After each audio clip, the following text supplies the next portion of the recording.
All right. Yeah, I want to give you a presentation about the new creative economies and the decentralized social web, and what we are building, and what we are doing, and what's coming up. So we all know Ethereum. Ethereum has been a big part of the blockchain space life. Literally everything here is built around Ethereum. It's the space where a lot of possibilities became true because of smart contracts, because we had now a programmable blockchain, not just transferring value, but actually building little programs. And we saw all the innovation that came from that over the last few years. There's one missing piece in the blockchain space today, and actually it's a fundamental problem that every of you has faced, and probably every time you recommend to a friend to use blockchain, they face that problem too, and it's the blockchain account. It's like, how do you interact with blockchain? The big problem why the blockchain account is complicated is because it's just a key. We are literally interacting with blockchain with the lowest level technical piece to interact with this blockchain. That's like your private key that you have to sign messages and transactions with. The problem with a key is that a key cannot hold any information. It's purely an address. You can't even easily read its past transactions from the blockchain directly. You need a block explorer to figure those out.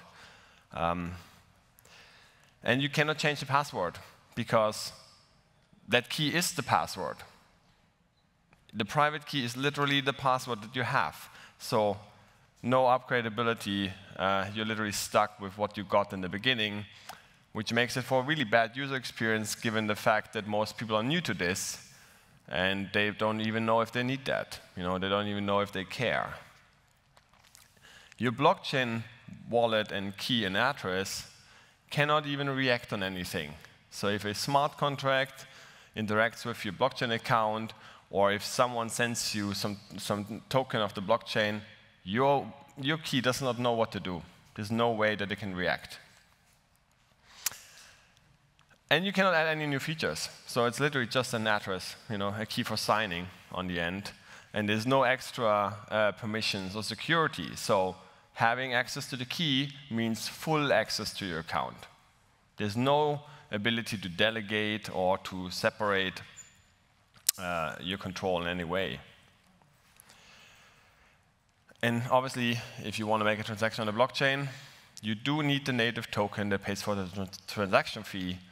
And abstracting this away on a native EOA is not really possible right now.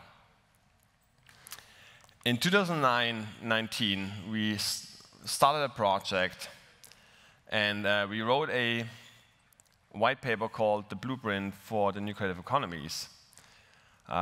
It's aged well, because the years after we saw the NFT hype, all the new creative economies kind of things coming up, and we're still in the beginning of this.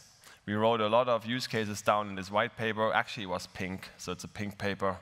And we founded LUKSO, a blockchain dedicated for being the backbone of these new creative economies.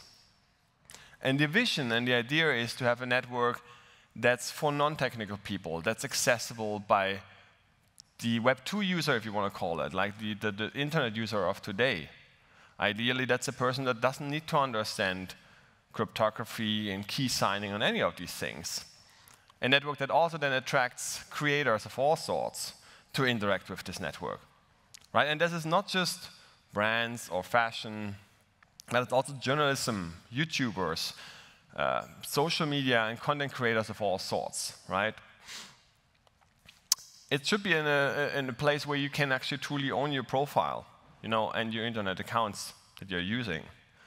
And people could come together, voting, becoming communities through DAOs or all kinds of new kind of form of governance. We need a place, basically, that makes reputation and the transactions that happen between people visible and transparent and verifiable. It should be a place where you can build the apps, where people can build things for creativity creators, and mainly human interaction. That's actually something that I care a lot and that I think will be the most interesting part of the next wave of blockchain applications. It will be the one that includes people, and it will be about people interacting, communities forming, voting, impact they do, incentivization of human behavior. And that's actually the power of blockchain, right? We have this tool that can literally make people do things, and we can construct these protocols in such a way that they do have a positive outcome.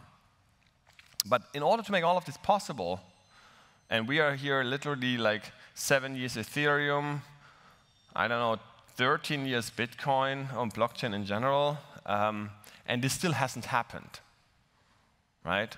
Why hasn't this happened yet? Where's all the social decentralized applications that everybody's daily using? So the problem is really the blockchain account. It comes down to that key that we saw in the beginning, right? If we have a true blockchain-based account that actually is manageable, this would be changing the possibilities of what we could build. And it would make these decentralized social media apps and this human interaction actually possible. So let me show you how we do this, because we have worked over the last 5 years or so on exactly solving that problem. So imagine you have a blockchain-based account that can actually hold information. So now you have an account that can look like something. Right? It can look like a profile, for example, but it's not just a profile in your browser extension. It's a profile on every app that you sign in with it, given that these apps support that. It can interact with anything on a blockchain. But it can also do nice things outside of a blockchain, like, for example, logging into a website. But it can also interact with any smart contract or any protocol or any token that you have on the blockchain itself. The same like YuKey can do. It's just far more fancy. It's like account just fancy.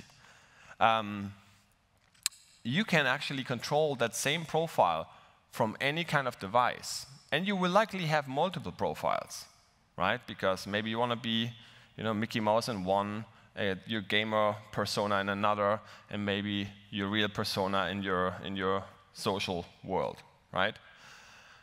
And because we can control this from multiple devices with different levels of permission, you don't need to fear anymore, like importing, exporting private keys, or even understand what that means. You can now act as the same profile from all your different places and all your devices that you have. Because, and it can function as a login, so that's kind of what I already said. That actually uses sign-in with Ethereum, which is already a standard that exists since a while, and it works nicely with smart contract accounts, so you can log in to any website, confirm terms, and whatnot. But you can set different levels of permissions. So you can basically have each of the devices that control your profile, or even applications, have different levels of permissions of what they can do. Maybe some just can update your profile. Maybe others can actually interact with a set of smart contracts or every smart contract. Maybe some can transfer value. Others might just be able to encrypt messages and sign, like a chat application. So there's all of these new possibilities. But we can also add social recovery. So we can have now any form or way that people can invent that can recover your system. One of the greatest fears that we have when you're starting out with blockchain, right, and you're setting up your MetaMask is like, make sure you write down this seed. Because if you don't and your computer gets lost, everything you transfer into this account is literally gone. So that's changing now, because we can build new kind of recovery systems that are built on whatever logic people want to make up. And that could include your friends, that it could include third-party services that you use to recover your account. There could be a third-party trusted person that you use to recover your account. The same like a password reset today, right? You go to a website, say, here, it's me, verify my email and other credentials, and you get access back to your account. But this account system can also react on incoming assets. It can literally act on whatever is coming in whatever form people wish. This opens up the possibility to build a lot of protocols that, for example, reroute the tokens or the assets that you receive in a certain way. Maybe you split them into different vaults automatically when you receive them. Maybe you have some kind of community-operated whitelist